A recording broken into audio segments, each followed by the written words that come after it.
Hello everyone, my name is Nikhil and welcome to the channel. आज का video IDBI executive के recruitment के regarding है। आप इसको आईडीबीआई पीओ भी लेकर चल सकते हो। आईडीबीआई आपका बैंक है, सरकारी बैंक है और इसी के अंदर पीओ की रिक्रूटमेंट है।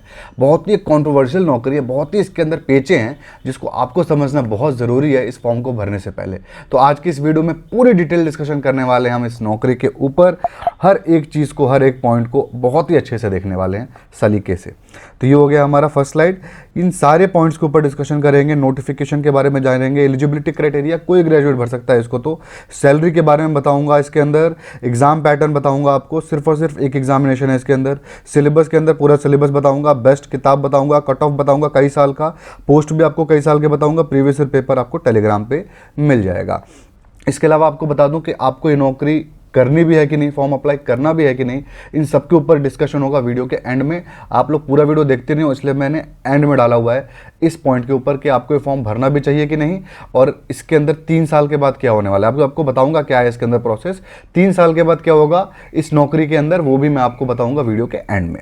ठीक है, तो चलिए वीडियो को स्टार्ट करते हैं। सबसे पहले आप देख लो कि भाई आईबीपीएस आरआरबी का नोटिफिकेशन आने वाला है। आपको पता है अगस्त सितंबर में इसका एग्जामिनेशन है, तो नोटिफिकेशन इसका कभी भी निकल सकता है। और आरबीआई असिस्टेंट का भी नोटिफिकेशन हम लोग वेट कर ही रहे हैं। इन दोनों का फ्री मॉक टेस्ट हो रहा है। आपको मैं स्क्रीन से हट जाता हूँ। फ्री मॉक टेस्ट हो रहा है, ऑल ओवर इंडिया का हो रहा है। आपको लिंक डिस्क्रिप्शन में अवेलेबल है, आप एक बार ज़रूर चेकआउट करना। आईबीपीएस आरआरबी का हर वेडनेसडे और थर्सडे को होता है। आरबीआई असिस्टेंट का हर सैटरडे और संडे को आपका फ्री मॉक टेस्ट होता है ऑलिव बोर्ड की तरफ से। लिंक डिस्क्रिप्शन में अवेलेबल है। आपको बस अपने आप को रजिस्टर करना है और आप ये मॉक टेस्ट दे पाओगे। रियल टाइम आपको एक्सपीरियंस मिलेगा, जैसा एग्जामिनेशन में होता है ना, सेम उसी तरीके का आपको एक्सपीरियंस मिलेगा। आपको सोल्यूशन मिलेगा जब आपका ये खत्म हो जाएगा ना, जैसे थर्सडे को खत्म होगा तो आपका फ्राइडे को आपको मिल जाएगा आपका डिटेल सोल्यूशन। नेशनल लेवल की रैंकिंग क्या होगी, सबसे इंपॉर्टेंट बात यही है कि रैंकिंग क्या होगी आपके लाखों बच्चों के बीच में, तो आपको एग्जामिनेशन का भी अपना लेवल पता चलेगा। ये टेस्ट हिंदी इंग्लिश दोनों ही भाषाओं में होने वाला है। और आईबीपीएस आरआरबी का तो आज ही है टेस्ट, अभी जाओ रजिस्टर करो और दे दो। फ्री मॉक टेस्ट है वहां पर और आपकी फ्री किताबें भी अवेलेबल हैं। तो लिंक डिस्क्रिप्शन में एक बार जरूर चेकआउट करना, बिल्कुल भी ऐसा मौका मत छोड़ो। अब डेट पे आ जाते हैं हम लोग, देखते हैं आईडीबीआई एग्जीक्यूटिव की डेट क्या है। मैं इसको आईडीबीआई पीओ बोलूंगा पूरे वीडियो में, आप समझ लेना एग्जीक्यूटिव की बात कर रहा हूं। ठीक है, तो सबसे अच्छी बात यहां पे पहला डेट लिखा गया कि क्वालिफिकेशन की डेट क्या है। क्वालिफिकेशन की रिक्वायरमेंट, एज की रिक्वायरमेंट किस डेट से आपकी जोड़ी जाएगी, तो 1 मई 2023 से जोड़ी जाएगी। एसएससी के जैसा ये बेकार नहीं है जो कि जनवरी में कर दे। तो जो 2-4 महीने बच्चे अभी बाद में पैदा हुए हैं और उनकी उम्र ज़्यादा होने वाली है, तो उनके लिए की अच्छी बात है। ठीक है, इस फॉर्म को भरने का लास्ट डेट क्या है, 7 जून है। 24 मई से इसका फॉर्म आउट हो चुका है, आप चाहो तो अप्लाई कर सकते हो। ऑनलाइन टेस्ट इसका 2 जुलाई को होने वाला है। तो जो भी ईपीएफओ वाले बच्चे हैं वो इस फॉर्म को नहीं भरेंगे, क्योंकि 2 जुलाई को आपका भी पेपर है, इसका भी पेपर है। हालांकि इसका कैंसिल होने का चांस बहुत ज़्यादा है, बट स्टिल आपको यही लेकर चलना है कि ईपीएफओ वाले बच्चे नहीं भरेंगे, क्योंकि जुलाई में आपको ईपीएफओ का फॉर्म भरना है, ना कि इसका फॉर्म भरना है। ठीक है, डेट हो गया। फीस के बारे में, हाँ, लेकिन आप इस फॉर्म को, आप फॉर्म के बारे में जानो, अच्छी बात है, जानना जरूरी है। इसकी एप्लीकेशन फीस देख लेते हैं। 200 रुपये है एससी एसटी फिजिकली हैंडीकैप्ड के लिए, और आपकी 1000 रुपये है बाकी सारे कैंडिडेट के लिए। ठीक है, फीमेल के लिए यहाँ पे कोई रिलैक्सेशन नहीं है। तो आप फॉर्म को सोच समझ के भरें, क्योंकि फीस बहुत ज़्यादा है यहाँ पे। पोस्ट की डिटेल देख लेते हैं। बहुत अच्छी खासी पोस्ट आई है, 1036 टोटल पोस्ट है। बहुत अच्छी पोस्ट बोलते हैं इसको। जनरल की आपकी 451 सीट्स है यहाँ पे, 255 आपकी ओबीसी की है और ईडब्ल्यूएस की 103 सीट्स है। ईडब्ल्यूएस वाले तो ज़रूर सर्टिफिकेट अपना पहले ही बना कर लें और भरें, क्योंकि ईडब्ल्यूएस का कट ऑफ कम जाता है। तो डेफिनेटली आपके लिए फॉर्म बहुत अच्छा है, क्योंकि पोस्ट आप देखो कितनी ज़्यादा निकली हुई है। आपका कंपैरिजन कर लेते हैं पुराने सालों के हिसाब से, तो देखो 2018 में 760, 920, 19 में, 21 में भी 920 पोस्ट निकली थी, और इस बार लगभग 100 पोस्ट ज़्यादा निकली हुई है। और आपको इससे पहले का बताऊँ ना, तो आपकी 300 सीट्स आती थी मुश्किल से, और उससे पहले इसके अंदर चले जाएंगे तो आपके 200 सीट्स आती थी। 200, 270, 260 ऐसी सीट्स आया करती थी। तो अब बहुत अच्छी खासी सीट्स बढ़ गई हैं। इसका पैटर्न भी पहले टफ हुआ करता था, पैटर्न भी अब अच्छा हो चुका है। तो बहुत कुछ इसके अंदर अच्छा है इस फॉर्म को भरने के लिए। एलिजिबिलिटी क्राइटेरिया पे आ जाते हैं। एज की बात करें तो देखिए 20 से लेकर के 25 साल तक के बच्चे इस फॉर्म को अप्लाई कर सकते हैं। ठीक है, ये थोड़ा सा डिसअपॉइंटिंग है, क्योंकि नॉर्मल बैंक में 27, 28 तो होता ही है, अब तो 30 होता है साल में ही। तो पता नहीं क्यों इन लोगों ने ऐसा किया हुआ है, भगवान जाने, बट ठीक है, क्या बोला जाए। और ये बार बार ऑन कॉन्ट्रैक्ट लिखा है, ऑन कॉन्ट्रैक्ट लिखा हुआ है ना, इसके बारे में अच्छे से आपको डिटेल में बताऊंगा क्या है, क्या ये 100% सरकारी नौकरी है, नहीं है, क्या है, सब आपको बताऊंगा, इसका टेंशन आप मत लो। ठीक है। तो एज का आपको पता चला, एज का आपको यहाँ पर डेट भी लिखा गया, किसके किसके बीच में जो पैदा हुए होंगे वही भर सकते हैं। अब यहाँ पे एजुकेशन क्वालिफिकेशन में कोई भी ग्रेजुएट इस फॉर्म को अप्लाई कर सकता है। ग्रेजुएशन में आपकी क्या डिग्री थी कोई फर्क नहीं पड़ता, आपने BA, BSc, BTech, BCom, MBBS, CA कुछ भी किया है आप इस फॉर्म को अप्लाई कर सकते हो। 33% हो, 93% हो, कोई फर्क नहीं पड़ता, आप अप्लाई कर सकते हो। कोई भी एक्स्ट्रा क्राइटेरिया यहाँ पे नहीं है इस फॉर्म को भरते वक्त। एजुकेशन क्वालिफिकेशन में आपको आई थिंक कि समझ में आ गया होगा। हाँ, करस्पॉन्डेंस वाले बच्चे भी इसको अप्लाई कर सकते हैं। ग्रेजुएशन में आप कई बार फेल हो करके पास हुए तो भी आप चाहो तो इस फॉर्म को अप्लाई कर सकते हो। कुछ भी एक्स्ट्रा क्राइटेरिया नहीं है, बिल्कुल कुछ और सोचने की आपको इसके अंदर ज़रूरत ही नहीं है। एलिजिबिलिटी क्राइटेरिया और इसी चीज़ को यहाँ पर अच्छे से एक्सप्लेन कर दिया गया है। और डेट आपको बताया ये मैंने, 1 मई तक आपका होना चाहिए। 1 मई तक आपका जो वो है सर्टिफिकेट वो आपके हाथ में होना चाहिए। तो फाइनल ईयर के बच्चे जो हैं वो इस फॉर्म को नहीं अप्लाई कर सकते हैं, ठीक है। कुछ आपके डाउट है, कोई ग्रेजुएट अप्लाई कर सकता है, फाइनल ईयर के बच्चे नहीं अप्लाई कर सकते हैं, और डिग्री आपकी 1 मई 2023 तक आपके हाथ में होनी चाहिए, तो ही आप अप्लाई कर सकते हो। चैनल को प्लीज़ सब्सक्राइब कर दो, वीडियो को लाइक कर दो और वीडियो को पूरा देखो, आपको भी फ़ायदा मिलेगा और मेरे को तो फ़ायदा मिलेगा ही। खैर ठीक है, चलिए अब आते हैं नेक्स्ट स्लाइड के ऊपर। सैलरी और प्रमोशन की बात करते हैं और यहीं पर बात करेंगे इस नौकरी के बारे में, क्या ये सरकारी भी है, क्या फंडा है इसका, सब कुछ देखेंगे। तो देखो इसके अंदर लिखा हुआ है एग्जीक्यूटिव है ऑन कॉन्ट्रैक्ट बेसिस, ठीक है। अब हम उसको पहले सैलरी देख लेते हैं, इसके बाद इस पर बात करेंगे। तो देखिए 29,000 पर मंथ आपकी पहले साल सैलरी होगी, 31,000 पर मंथ आपकी दूसरे साल सैलरी होगी, और 34,000 पर मंथ इसके अंदर तीसरे साल सैलरी होगी। एक चीज़ यहाँ पे काफ़ी अच्छे से लिखा हुआ है, देखो क्या लिखा हुआ है, on successful completion of a period of 3 year of contractual service, यानी ये 3 साल का कॉन्ट्रैक्चुअल सर्विस है। Such appointees shall become eligible for appointment as assistant manager, जिसको हम लोग पीओ बोलते हैं, ठीक है, grade A in the bank through a selection process that would be conducted by the bank. इसका क्या मतलब है, इसको आप अच्छे से समझो। देखो आपको सबसे पहले समझ में आ रहा होगा भाई बैंक का तो स्लैब होता है, ये 29, 31, 30 क्या है, तो इसीलिए है क्योंकि आपको पहले 3 साल ये लोग कॉन्ट्रैक्चुअल बेसिस पे नौकरी कराएंगे आपको। हो तो क्या रहा है ना आजकल बैंक में, बच्चों को पता नहीं होता है कि बैंक में ऐसा लिखता है अरे हम जाते हैं 3 बजे छुट्टी हो जाती है, मज़ा आएगा, ऐसा होता नहीं है एक्चुअली में। बैंक में छुट्टी होती है आपकी नॉर्मल टाइम बता रहा हूँ, 7 बजे छुट्टी हो जाए ना तो बहुत अच्छी बात है, और आपकी जितनी ज़्यादा आप रैंक में ऊपर जाओगे बैंक में उतनी ही आपकी छुट्टी लेट होगी। तो बैंक में 8 बजना 9 बजना बहुत नॉर्मल है, कोई बड़ी बात नहीं है। अच्छा खासा बिजी ब्रांच में आपकी पोस्टिंग हो जाए तो 8-9 तो बजेगा ही बजेगा, कोई बड़ी बात नहीं है, ठीक है। दूसरी बात आपको ये समझनी है कि देखिए ये नौकरी 3 साल के कॉन्ट्रैक्ट बेसिस पे है। सबसे पहले आपको 3 साल के कॉन्ट्रैक्ट पे रखा जाएगा, और एक्चुअली में क्या होता है ना, प्रैक्टिकली जो होता है वो मैं आपको बता रहा हूँ कि 3 साल बेसिकली ये लोग ट्रेनिंग देते हैं।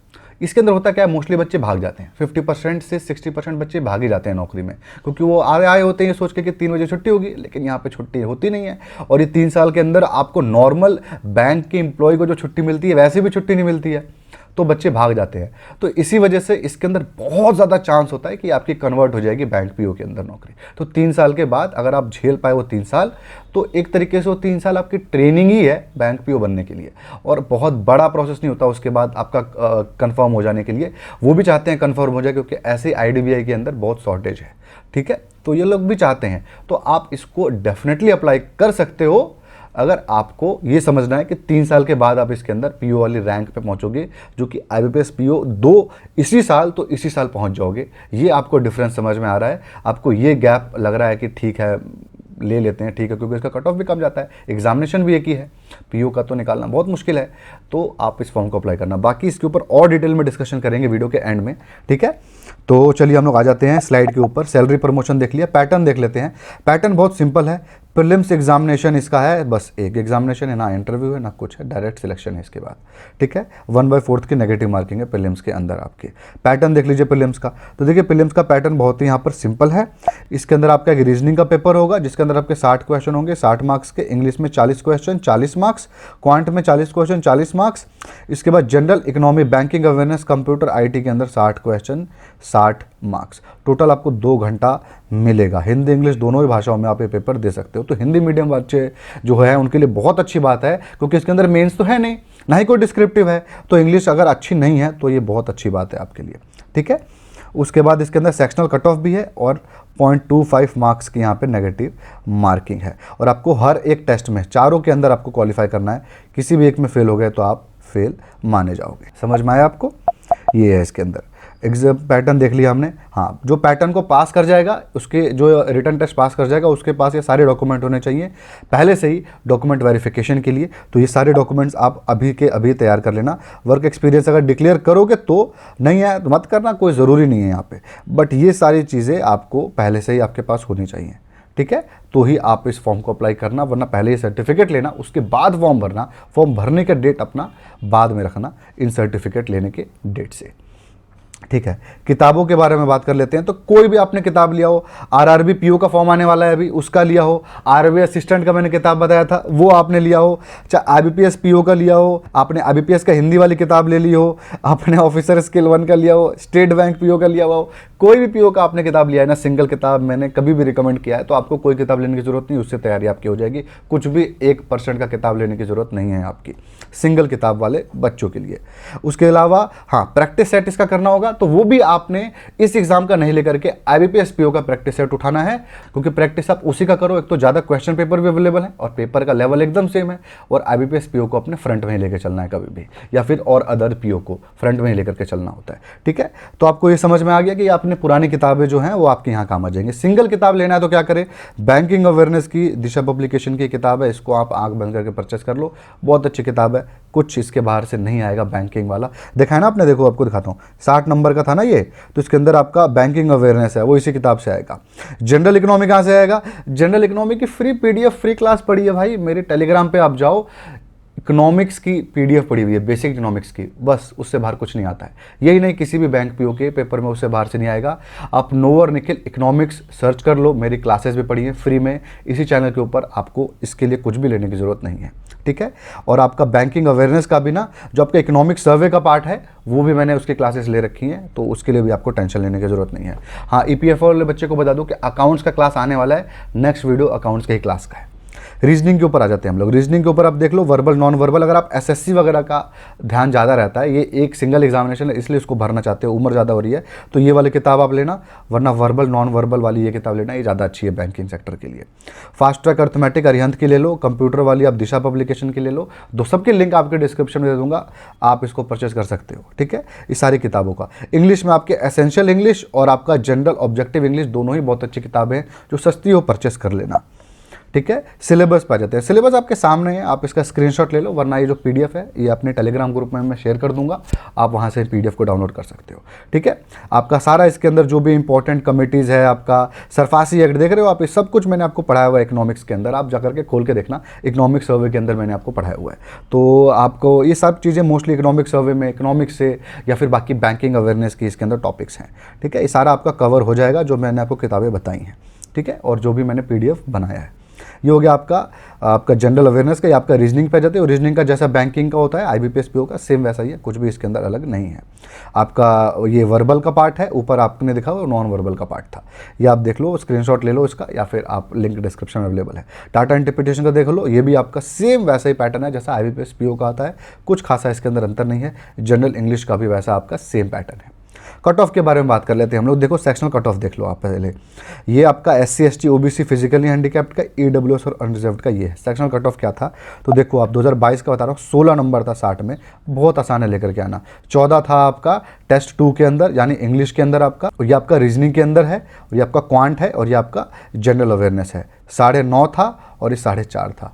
आप देख सकते हो जनरल अवेयरनेस में कितना कम स्कोर कर रहे हैं बच्चे, और इसका स्कोर मैं बढ़वा सकता हूँ आपको मैंने बताया, क्लास और पीडीएफ से आपका बढ़ जाएगा। तो ये है आपका सेक्शनल कट ऑफ। तो अगर आपका मैथ वीक है या इंग्लिश वीक है तो इसके अंदर छोड़ा जा सकता है, क्योंकि मेंस नहीं है, छोड़ा जा सकता है एज इन, मतलब कि बहुत कम नंबर ला करके भी आपका काम चल सकता है। ऐसा नहीं कि आपको 40 में से 35 स्कोर करना है, समझ में आपको। आपने 20 नंबर का पढ़ाई किया अच्छे से, तो आपका 15 नंबर भी आए, 14 नंबर भी आए, तो आपके 9.5 नंबर यहाँ पर हो गया क्वांट में, तो काम बन गया। तो इस तरीके से आपको प्लानिंग करनी है। कट ऑफ आपका आपने देख लिया है, ये आपका ओवरऑल कट ऑफ है, देख सकते हो आपके सामने है, सारा यहाँ पे लिखा हुआ है आपका। ये आउट ऑफ 200 मार्क्स में से कट ऑफ है, जो भी है आपके सामने लिखा हुआ है। ये पुराने कट ऑफ भी मैंने डाल दिए 2021 के भी। 2021 के कट ऑफ से तो ज़्यादा कट ऑफ जाएगा ऑब्वियसली, अभी इतना कम कट ऑफ नहीं जाएगा। आपका कट ऑफ लगभग इसके आसपास जाएगा जो 2022 में आपने देखा है। अब आ गए हम लोग अब हमारे दो मेन क्वेश्चन के ऊपर कि क्या ये फॉर्म आपको भरना चाहिए या नहीं भरना चाहिए, और दूसरा क्या है नौकरी परमानेंट हो जाएगी 3 साल के बाद, या कितना % चांस है हो जाने का। हर एक पॉइंट के ऊपर बात करते हैं। सबसे पहले बात करते हैं कि क्या आपको ये फॉर्म भरना है। ध्यान से सुनिए क्या है। अगर आपकी उम्र हो चुकी है 25 साल, आपने कई साल तैयारी की है, इस नौकरी का भी आखिरी अटैम्प्ट आपका बच रहा है, तो आप ये फॉर्म भर दो, डेफिनेटली भर दो, पैसे का भी इशू नहीं है तो। क्योंकि यार एक सिंगल एग्जामिनेशन है, इसके अंदर पूरी जान लगा दोगे, नौकरी निकलने के चांस है। ठीक है, अभी परमानेंट होगा ये नहीं होगा उसके ऊपर आएंगे ना, तब बात करेंगे अच्छे से कि आपको परमानेंट है कि नहीं है। अभी बस ये बात करते हैं फॉर्म भरने के ऊपर। तो आपको समझ में आया कि आपका अगर कई साल आपने तैयारी की है, 3 साल तैयारी कर ली है, तो 3 साल बहुत होता है। एग्जामिनेशन नहीं निकला तो बहुत ज़्यादा चांस है कि आपका आगे भी कोई एग्जामिनेशन नहीं निकलेगा, बड़ा एग्जामिनेशन। तो इस तरीके का छोटा फॉर्म आप भरो और नौकरी पाओ। आपने 3 साल से ज़्यादा तैयारी कर दी है और कुछ नहीं निकला है तो, और किसी का प्रीलिम्स भी नहीं निकला है, तब तो भगवान के दया से आप इस फॉर्म को ज़रूर भरो और सोचने की ज़रूरत नहीं है कुछ आपको दूसरे फॉर्म के बारे में। अब दूसरी बात क्या है, फॉर्म को भरते वक्त डाउट, पैसे का 1000 रुपये का फॉर्म है, तो आपको ये तभी भरना है जब आपकी उम्र ज़्यादा है। अगर आपकी उम्र 20-21 साल की है और आपको लग रहा है कि भाई मुझे तो अभी काफ़ी ज़्यादा समय है, फाइनेंशियल आपका बैकग्राउंड ठीक है, नौकरी तुरंत चाहिए है, ऐसा कुछ प्रॉब्लम भी नहीं है, तो आप इस फॉर्म को मत भरिए। मैं कहूँगा आप इस फॉर्म को मत भरिए, दूसरी फॉर्म की तैयारी करिए। इस फॉर्म को आप तभी भरिए जब आपका फाइनेंशियल बैकग्राउंड अच्छा नहीं है, या फिर जीवन में इतनी इच्छाएं भी नहीं है फालतू की कि मुझे बहुत ज़्यादा सैलरी चाहिए। तो ये बहुत अच्छी नौकरी है, 3 साल के बाद आपकी फॉर्म परमानेंट हो जाएगा, सॉरी आपकी नौकरी परमानेंट हो जाएगी। अब इसके ऊपर बात कर लेते हैं परमानेंटी होने के ऊपर। देखिए क्या होता है, आपने बहुत सारे बच्चों को सुना होगा, अगर आपके आसपास बात करें, एग्जीक्यूटिव जो लोग बने हैं वो नौकरी छोड़ देते हैं। इतना प्रेशर होता है कि छोड़ ही देते हैं। प्रेशर क्यों होता है? क्योंकि तो एग्जीक्यूटिव ले रहे हैं, काम करवाने के लिए ले रहे हैं, क्योंकि भाई आपको छुट्टी नहीं देनी उनको, आपको इस तरीके से रहना है कि अलग अलग डिपार्टमेंट में रख रख के आपको पूरा दबा के काम करवाया जाएगा। तो काम तो इसके अंदर आपसे करवाया जाएगा, इसमें कोई डाउट मत रखिएगा। अगर आप कामचोर हैं तो फॉर्म मत भरिए। आप सोच रहे हैं ये ट्रेडिशनल सरकारी नौकरी, अब वैसे किसी भी सरकारी नौकरी में ऐसा नहीं होता है, ठीक है, सब में आप काम करना पड़ता है। तीसरा, इसके अंदर आपको लग रहा होगा कि 3 साल के बाद क्या होगा ऐसा, तो भाई आपको एक चीज़ बता दूं, आपके हिसाब से सबसे परफेक्ट सरकारी नौकरी किसको बोला जाएगा? डिफेंस को बोला जाएगा, एयरफोर्स को, आर्मी को, नेवी को बोला जाएगा, क्योंकि उसके अंदर पेंशन भी है। और उसके अंदर तो एयरफोर्स वाला, आर्मी वाला चाहे कि छोड़ देता हूँ तब भी नहीं छोड़ पाता है। समझ में आया आपको? तो उस नौकरी के अंदर भी आपको बताऊं कि उसके अंदर भी अगर आप एक रैंक पे हो, अगले रैंक पे जाना है तो आपको एग्ज़ाम देना होता है, और उस एग्ज़ाम को आप नहीं पास किए आपको नौकरी से निकाल देंगे। सारी सरकारी नौकरी का भाड़ में आप पास नहीं करोगे, आपको निकाल देंगे, रखेंगे भी नहीं। डिफेंस की बात कर रहा हूं मैं आपको। तो ऐसा कुछ मत सोचिए कि ये आपको बहुत पहाड़ का काम है और ये सरकारी नौकरी नहीं है, ये सोच करके इस फॉर्म को मत भरिएगा। 3 साल के बाद आपको 3 साल की ट्रेनिंग दे ही इसलिए रहे हैं ताकि आपको रखा जाए।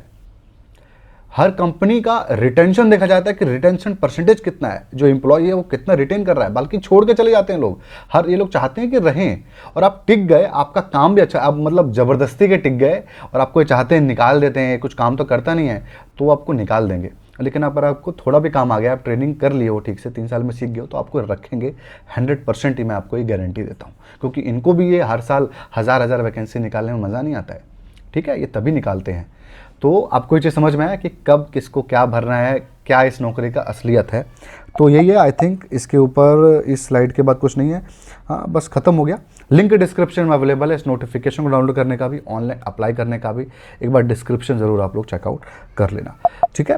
तो बस ये था आज की वीडियो में। आई होप आपको इस वीडियो से फ़ायदा मिला होगा। फ़ायदा मिला तो वीडियो को लाइक ज़रूर करें, कमेंट करें अपने डाउट को, और अगर आपको ऐसे और वीडियो देखने होंगे तो अपने चैनल को भी जरूर सब्सक्राइब करें। Thank you.